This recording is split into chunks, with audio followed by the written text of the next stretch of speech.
So here's the latest development as it relates to the River State government conundrum. I mean, a lot has been happening in Nigeria. I mean, it's an unprecedented manner. It's really unprecedented. I mean, if this happened during Obasanjo's period, someone could say Obasanjo is a military person. He hasn't really been a civilian in terms of governing the country.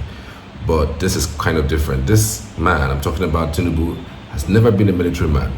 He never served under military, even though if you look at his antecedents, he fought the military, in fact. He fought every damn thing. In fact, there isn't any government in the last dispensation that he didn't fight, including this democracy that we got into since 1999.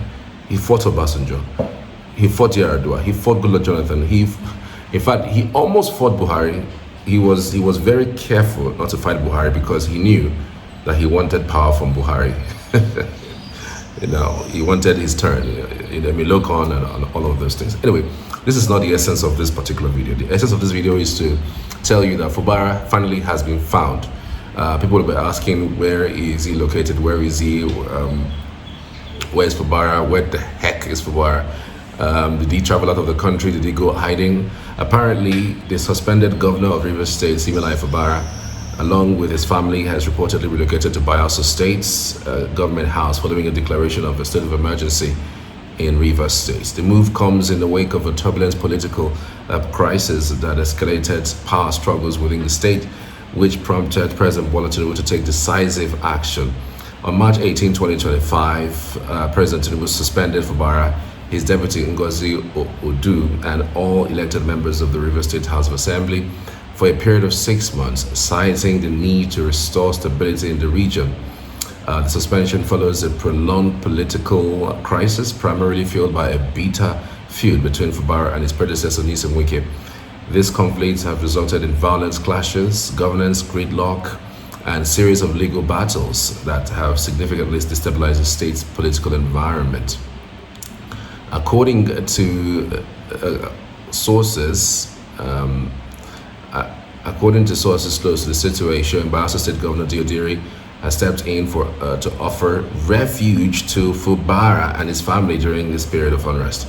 The relocation is believed to have been facilitated by the governor of Bayelsa State, who is reportedly housing Fubara and his relatives within the Bayelsa State government house.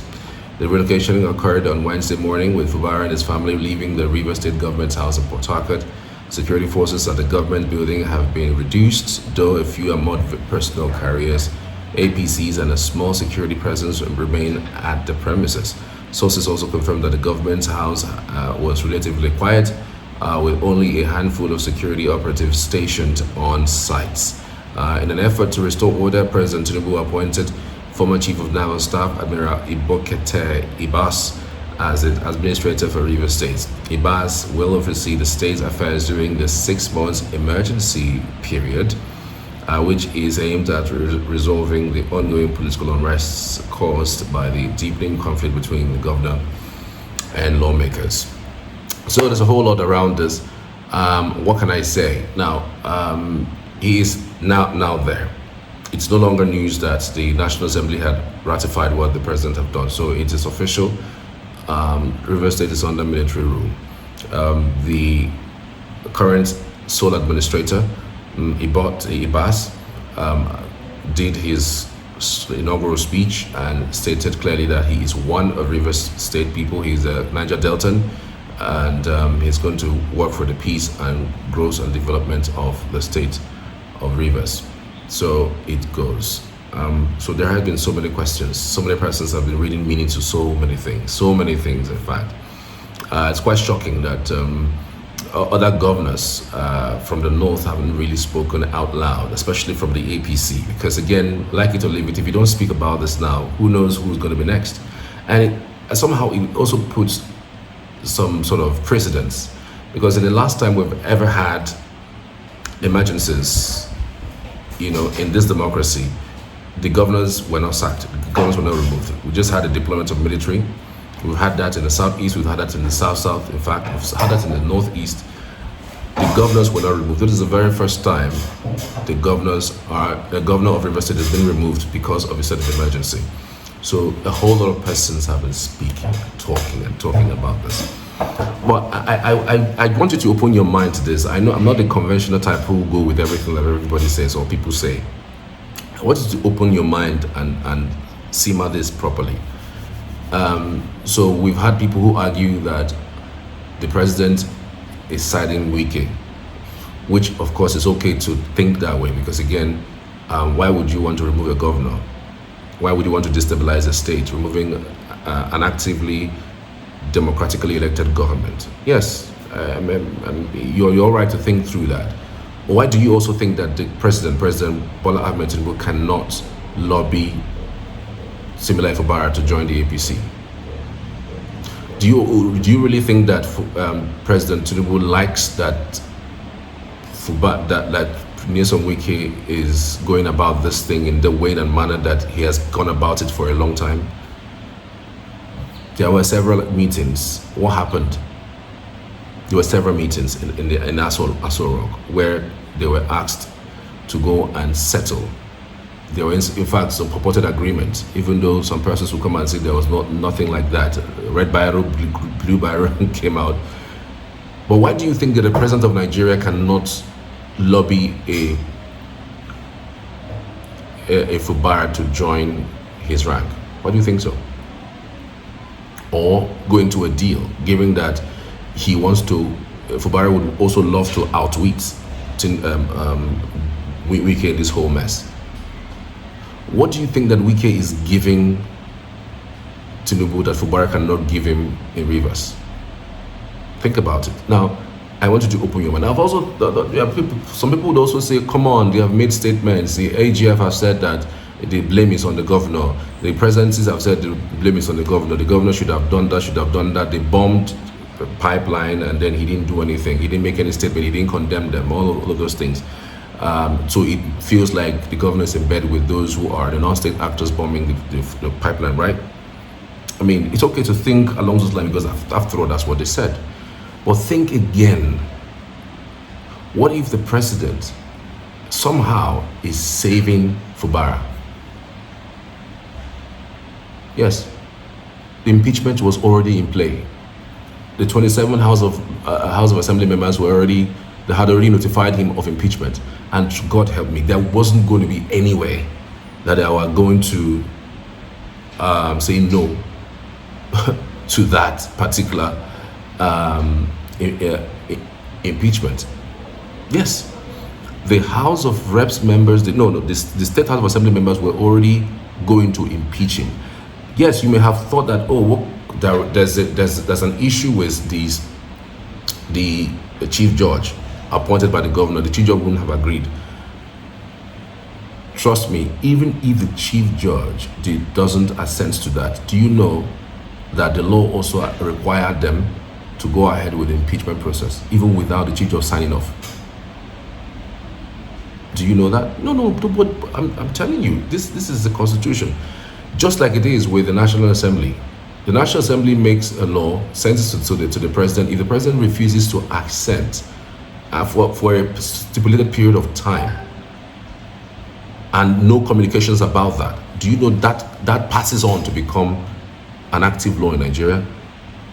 Yes, because what has happened is that thing has gone through the process. The law sees that every single representative in the Senate, in the House of Reps, represents 8 people, and the people through them have agreed that this thing becomes a law in Nigeria. So one person's accent cannot stop it. One person's accent, president's accent cannot stop it. So if after a stipulated period of time, say, I think it's 90 days or so, the president still refuses to assent, that thing becomes a law automatically. So the same thing with Rivers State. If the because the chief judge would probably be thinking he might escape, he might not sign, he might run away, or he might keep it for a long time.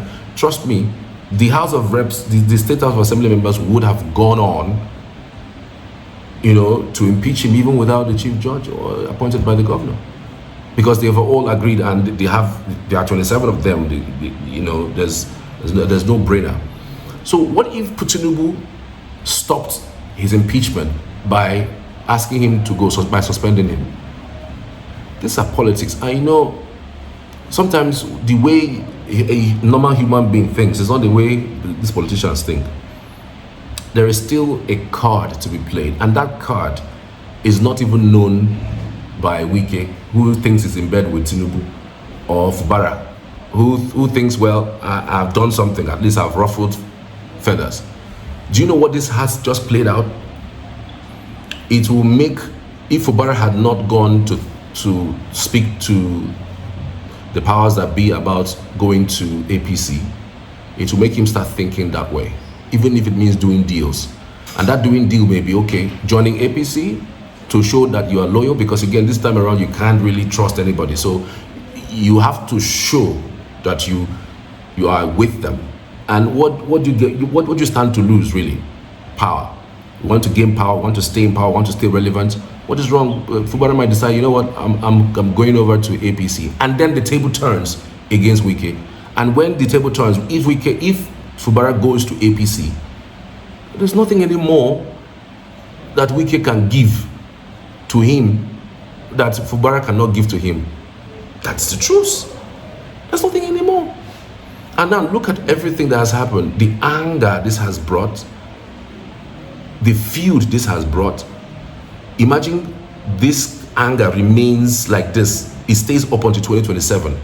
Come on. I mean, the thing is already boiling, and it's going to boil over if these things are not hatched out. And the only way out, the presidency is also looking at the people, the reaction of the people within the state. There's a way he would stick to the plan and then lose the entire Niger Delta. And there's a way he would go about it and then win the entire Niger Delta. I'm telling you, if he sees that sacrificing a Wike would make him gain Niger Delta, you think he will not do it? The entire Niger Delta governors have come out to release a statement. I hope you saw that particular statement, saying that they don't. I mean, they don't buy into this statement of emergency rule by removing the governor. They don't. As in, it's alien. It hasn't happened before under this democratic dispensation. So if the entire Niger Delta, including the southeast, south, and maybe parts of southwest, sees that this is crazy, and it looks like the president is siding with Wike, and Wike just only have rivers to deliver.